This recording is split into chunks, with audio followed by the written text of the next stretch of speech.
Hello everybody, Bradley here, and we have a brand new first look video for Portugal, the brand new civ and the last civ coming in the Frontier Pass, and I would like to watch it and break it down with you, so let's hop right in.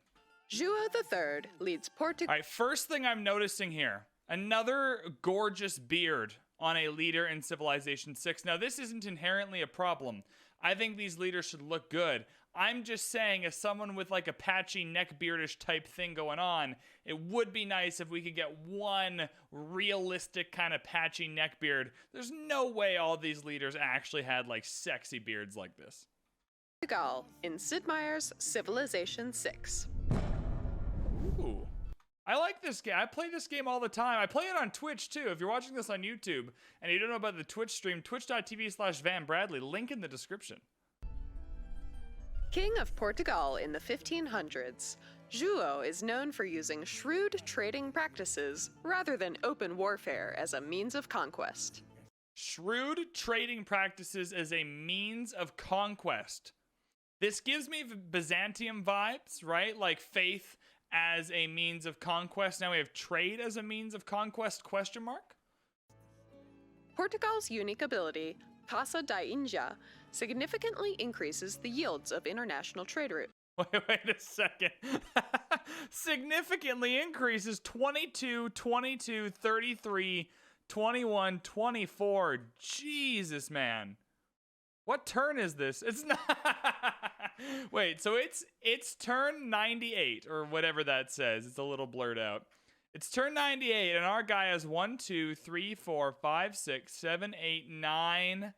Wow, okay, I don't even know how many that is. I suppose I could go back and scroll up or have them scroll up. I think they started and scrolled down. So by turn 100, this man has 1, 2, 3, 4, 5, 6, 7, 8, 9 that I can see. I think there's more up top. Oh, 12. Yo! Okay, there's 12. It says right there. He's got 12 trade routes at turn 100, which is ridiculous. And all this, that's wild. Significant is an understatement, I think, by turn 100. But limits those routes to cities on the coast or with a harbor. Limits those routes to cities on a coast or with a harbor. To me, that means they will either need to be on a coast like this, or if you settle inland, you can build the harbor on the coast, and that still counts for the trade route. This ability also grants trader units additional range on water. They keep saying these things like they're not significant. Additional range. It's This going across ability the whole also map. grants trader units additional range on water and the What? ability to embark on water tiles as soon as they're unlocked. So it gives additional traders. Cool. I'm not exactly sure how the mechanic for that works, but obviously free traders are better than not free traders, so that's fantastic. Judging by the fact there's 11 out of the 12 trade routes are full by turn 98, that's ridiculous. And then that range is absolutely wild. The caveat, though, seems to be they need to be cities either on the coast or with a harbor. So that does limit. It can't just be to any city. So the map type seems to play a pretty big part in this whole thing. If you're playing on an archipelago or something, that's much better than a Pangaea for these types of trade routes. Portugal's unique unit, the Now, is a naval melee unit that replaces the Caravel. It starts with 1 free promotion. And here I've been pronouncing it Caravel the whole time. Starts with a free promotion. That's pretty cool. Requires less maintenance than the Caravel, and has 2 charges to build Fetorias. So the less maintenance thing is whatever. I don't really care about that, right? Like you're either building lots of caravels or you're not. And unless these buildings are really cool, I'm not sure that that equation changes. But I think the less maintenance is whatever. The free promotion is really, really nice to get those units going. But these buildings look cool. These special shipping ports, unique to Portugal, grant additional gold and production for Grant additional gold and production. Special shipping port, does that mean it can act as like a harbor in terms of that it counts for sea trade routes? trade routes to that city. A Feitoria can only be built by a Now naval unit on a foreign coastal tile next to a luxury or bonus resource. Okay. So it can only be built on a coastal tile in a foreign land. So it has to be a civ that's not yours. So you're building these in enemy territory, right? And then it has to be next to a luxury and bonus. I think this is easier to do than I'm thinking it is. There's a lot of resources on the coast in a lot of games. Again, map type here matters a lot. So setting up your game to be successful is huge. This is interesting. So is it to the city or to the civ? If I put one of these down in Thang Long here, do I get the bonus in another city? I'm pretty sure she should say that. Naval unit on a foreign coastal to Portugal, grant additional gold and production from trade routes to that city. That city that you've put can only be built district in or by the a now building naval in. unit Gotcha. on a foreign coastal tile next to a luxury or bonus resource. Portugal's unique building, the Navigation School, replaces the university. It increases production towards naval units. All right, let's check this thing out. I know she's going to tell me, but it's more fun to read it for yourself. A building unique to Portugal. I just call it Portugal. Portugal? Man, I'm learning how to pronounce so many things today. 25% production towards naval units in this city. Huge deal. That's huge. That's awesome. +1 science for every 2 coast or lake tiles in this city. So, wow. So map type again, man. So the civ here, Portugal, gets way better or way worse depending on your map type. Like the difference between playing like on a Pangea loaded with people and on like an archipelago is huge here. It increases science yields based on the number of coastal and lake tiles within the city's borders, and grants additional Great Admiral points. And grants Great Admiral Joulot's unique points. ability, Porta do Zarkon, grants all units increased sight. It also increases One sec.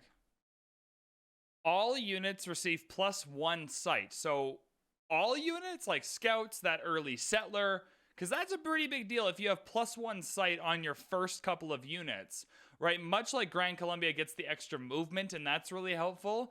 Getting extra sight, like when you spawn with a settler and a warrior, getting that extra sight might really color your settling decisions. So that's a pretty big deal. +1 trade route capacity when a civilization is met. So however many civs are in your game is a guaranteed amount of trade routes. And that's how he ended up with 12 probably, is partially through meeting all the other civs in the game.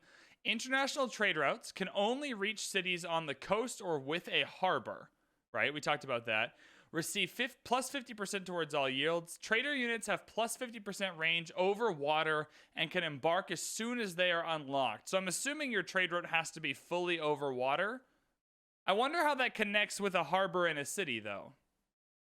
Right? So let's say the whole trade route goes from my harbor to their harbor, but then a few tiles to their city. Does that count, or does it need to be the coastal city? I suppose we'll have to find out. This is coming out a little later, so maybe you guys will already know. Interesting. Okay. And then we have our unique unit, our navigation school, and our Feitoria. I really like this. Golden production on trade routes is huge, especially the production. Food here would have been even more ridiculous, but it kind of really helps not even be tempted with domestic trade routes. do Zarkon grants all units increased sight. It also increases trade route capacity whenever Portugal meets a new civ, and provides open borders with all city-states. See, that's such it's such a tacked on little thing. Open borders with all city-states is very, very good and helpful. The only time you can get open borders with all city-states is with one of the green cards like 3/4 of the way through the game. So that's a huge deal to be able to walk through all the city-states early. Wild. Start the game by exploring a lot, and try to meet every civ as quickly as possible for free trade route capacity. Since Portugal can only trade internationally with cities on coast or with harbors, be sure to prioritize naval exploration. Oh, so can you just not trade domestically at all or over land? Like all the trade routes have to be on water. Is that what she just said? Because that's awesome. That's the balancing act here. Or with harbors, be sure to prioritize naval exploration. Sorry, I gotta hear what she said. As possible for free trade route capacity. Since Portugal can only trade internationally with cities on coast that's what or she with says. harbors, be sure to prioritize naval exploration. Further supercharge your trading with lots of alliances and policy cards like triangular trade and Wisselbanken. See, so This is interesting because I would give the opposite advice. I would say, since your trade routes are already just amazing, use any other card. That's fascinating advice, because I would give the exact opposite advice. If your trade routes are already amazing, use your cards to make other things amazing, so you have a bunch of amazing things, is my advice. Lots of alliances and policy cards like triangular trade. I mean, Whistlebanking serves the purpose Once for you food, build a navigation for sure. school, start cranking out now units for Fetorius. But plan carefully, because Fetorius have strict placement restrictions. Will you journey beyond your shores to share riches from distant lands? Yes, I will. How will you lead Portugal in Sid Meier's Civilization Navally 6? and domination-y. You know what, though? Because you need alliances to make that work. Probably science? I mean, culture as well, because you get the automatic 25% boost, because you're going to want to be trading with everyone. But just, I don't want to take too much time on the end here. I've already managed to make a 10-minute video out of a 2-minute reveal, but holy smokes. Like, powerful or not, it really depends on the map type, I think. The map type really, really dictates whether Portugal is just S tier, or I'd say maybe C tier, depending on your map type, just based on what we've learned here. But the uniqueness of this civ is incredible. The Frontier Pass has been incredible, but the uniqueness of Portugal is, man, I'm just so excited. I don't know what to analyze. I think it is a C to S tier civ, depending on the map type. I think it opens up a very unique way to play the game. Certainly opens up science and culture victories for easy wins there. Right, faith is always an option. I think it limits domination just because the trade routes are so important to how he works, that being at war with everybody and not being able to internationally trade would be a huge hindrance to his kit. Otherwise, though, everything about him seems amazing and super fun, and there's going to be a lot of fun challenges with him for sure, right? He'd be a good 10,000 gold per turn challenge candidate, absolutely. Anyways, I think that's going to do it for this reveal. It's coming out a little later, so I'm sure you guys already know a little bit more than I do right now watching this. But if you enjoyed the video, I always think it's important to share these just so there's a record of how we felt when these things came out and how much fun we were having and how excited we were. You can hit the like and subscribe button. Check out all the links in the description. We got a Twitch link, a Discord link, and all of that fun stuff there if you want to hang out with the community on those platforms. Otherwise, just thank you so much for watching, and we will see you in the next one.